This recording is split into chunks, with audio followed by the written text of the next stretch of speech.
তাওহিদ হৃদয়, রিশাদ হোসেনের পারফরমেন্সে আমি মুগ্ধ। বৃষ্টিতে ম্যাচ পরিত্যক্ত হওয়ার পর সংবাদ মাধ্যমে এসে প্রশংসায় ভাসিয়ে একই বললেন ডেভিড ওয়ার্নার।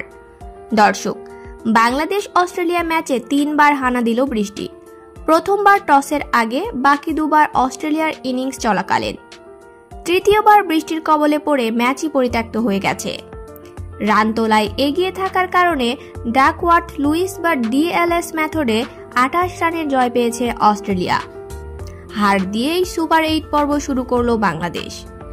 বৃষ্টি শুরুর আগে 11.2 ওভারে 2 উইকেটে 100 রান করে অস্ট্রেলিয়া। ওয়ার্নার 53, 35 বলে 5 বাউন্ডারি আর 3 ছক্কায়। আর গ্লেন ম্যাক্সওয়েল অপরাজিত ছিলেন 14 রানে। এই মুহূর্তে পার স্কোর ছিল 72। 28 রানে এগিয়ে ছিল অস্ট্রেলিয়া। এদিকে ম্যাচ পরিত্যক্ত হওয়ার পর ডেভিড ওয়ার্নার বললেন, বাংলাদেশ ভালো দল, তাদেরকে আমি অনেক সম্মান করি। তারা আমাদের বিপক্ষে ম্যাচ জেতার ক্ষমতা ছিল। আর তাওহিদ হৃদয়, রিশাদ হোসেনের পারফরমেন্স দেখে আমি মুগ্ধ। কতটা মুগ্ধ হয়েছি কাউকে বলে বোঝাতে পারবো না।